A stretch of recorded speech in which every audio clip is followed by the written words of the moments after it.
No school in NCAA history in any division has ever won 2 national titles in different sports on the same day. The Wartburg track and field team looked to change that stat at the National Indoor Meet in Grinnell. The first day got off to a pleasant start as Wartburg was able to claim 2 national titles in the long jump. Sky Morrison won the event with a jump of 20 feet 3 inches and shattered the D3 record. Jonas Alusme won it with a jump of 23 feet and 3 3/4 inches. Kamisha Goods came in 12th for the pentathlon. The women's distance medley earned a 3rd place spot. Wartburg was able to send all of their athletes through the prelims in the 60-meter dash, 60-meter hurdles, and the 400-meter dash.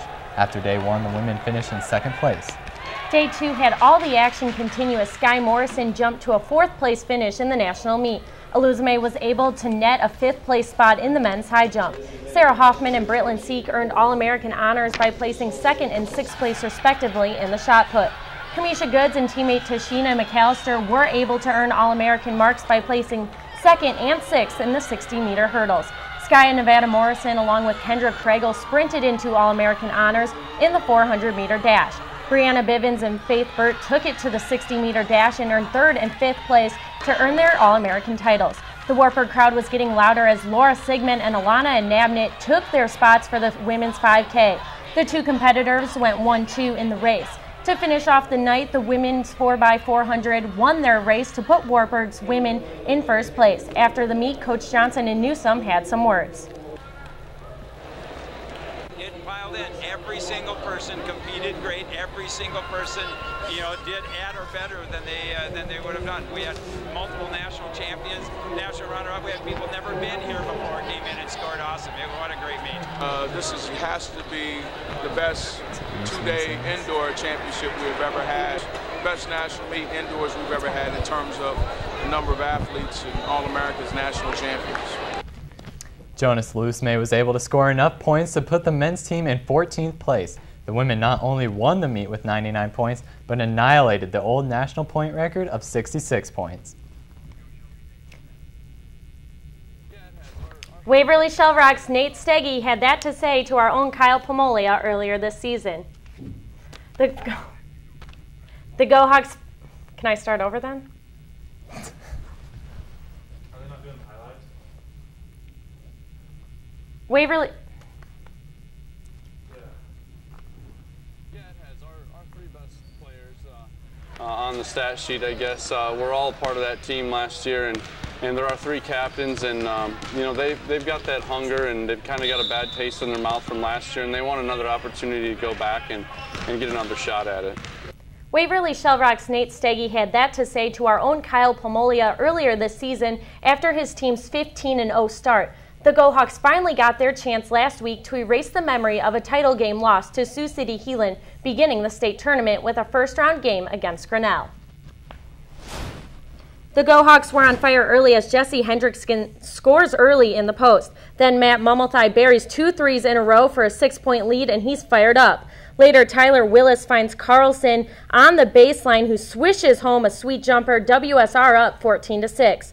The Go Hawks led by 11 after 1 quarter. Grinnell would respond, though, as Jordan Eli's triple brings the Tigers back within 8. Coleman gets the nice roll here on his mid-range jumper to put the Go Hawks up 10.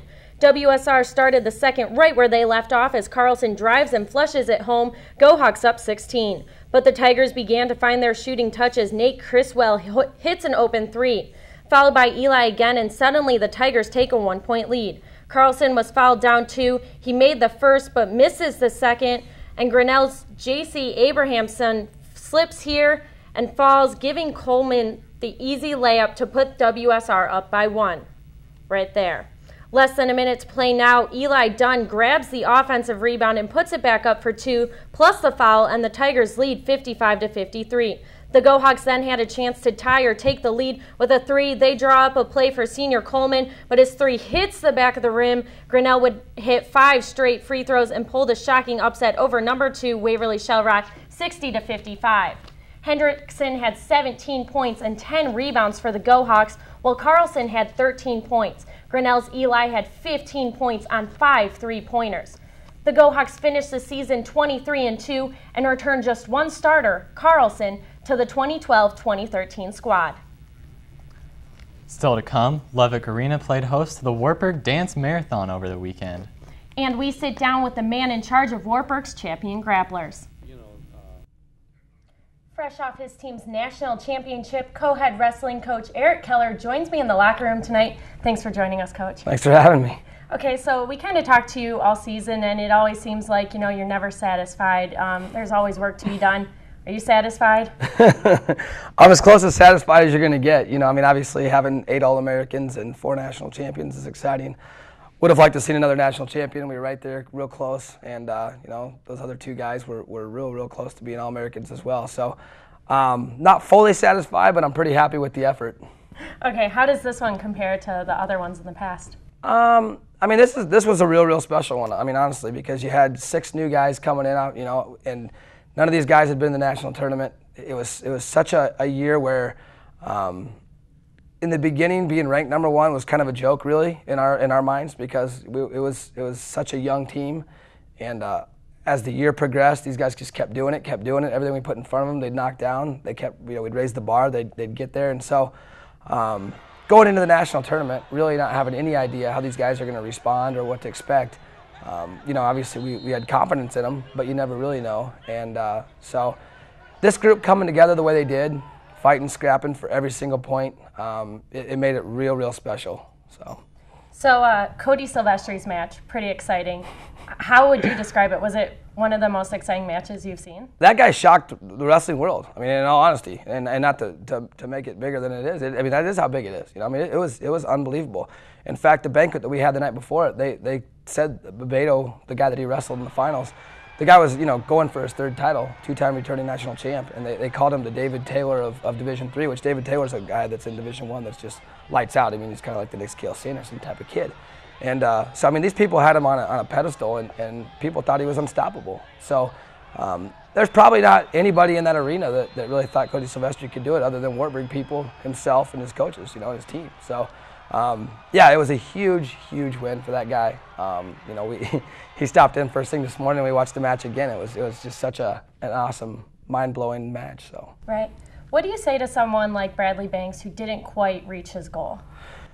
I don't know what you really can say to make a guy like that feel better. Words aren't going to ever do any justice. The guy's worked so hard all year long, and unfortunately, about a month ago, the guy sustained a rib injury, and in my mind, we're real proud of the guy for the ground that he did make and what he was able to do despite that injury. And not to make excuses, it's tough, and the guy did a great job to get to the national finals, and definitely should have won and could have won the match. Things just a couple little situations went the wrong way, and he came out on the other end of it. But I'm real proud of that guy and always will be.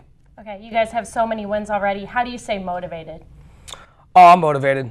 We've never three-peated. Wartburg Wrestling's never three-peated, and that's something that's been a real like burning dream of mine, is for Wartburg Wrestling to win 3 national titles in a row, and we got 2 in a row now, and that 3rd one's out there, and I'm highly motivated. There's no doubt about it. Okay, thanks so much for joining us, Coach. Yeah, thanks for having me. Next up on Sports Night, we'll go inside the numbers with Wartburg's Dance Marathon. Stay tuned. A serious illness can change a person's life. But when it affects a child, a whole family is affected. Wartburg students gathered in Levick Arena Saturday to fundraise for these families in a unique way. Sports Night Justin Ciccone details what made this day so special to a lot of little kids. It's for the kids. It's for the kids. It's for the kids.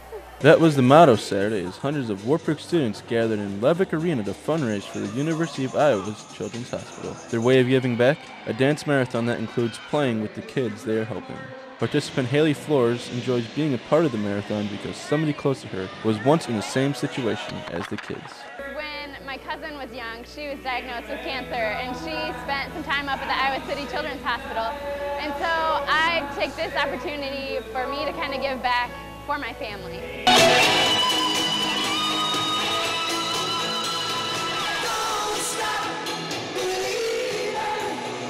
The day featured a multitude of activities from motion video games, ping pong, and a dodgeball tournament.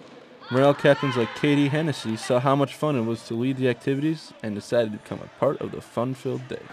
I loved the morale leaders when I did it before, and I just thought that the level of energy they brought to the event was so amazing, and I wanted to do that too. Sherry Ritter, whose son Jackson was diagnosed with Chiari malformation, says that dance marathon is a special event because of how it can help relieve a family's stress, even for a day. 7 years ago, he had neurosurgery at the U of I and required an 8-day hospital stay and does follow-ups now. But when your child is ill, and anything that can help lift a little bit of that weight is really important. Kids were active and running around, playing with students and participating in seemingly everything. There is one event, though, that stood out for Jackson and his friend. I like the dodgeball tournament a lot. Same here, I like dodgeball. In the midst of all the dancing students, Sherry Ritter is proud of Dance Marathon because it puts the students at the center of everything. I just love how it makes the children feel so incredibly important. They just feel special and important, and all of this is for them, and they know that and they can feel it.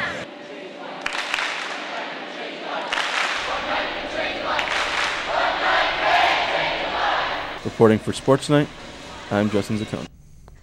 Next on Sports Night, we'll show you who our athlete of the week is. Plus, an important Wartburg football player was arrested over the weekend. Find out who. Welcome back to Sports Night. It's now time to reveal who our athlete of the week is.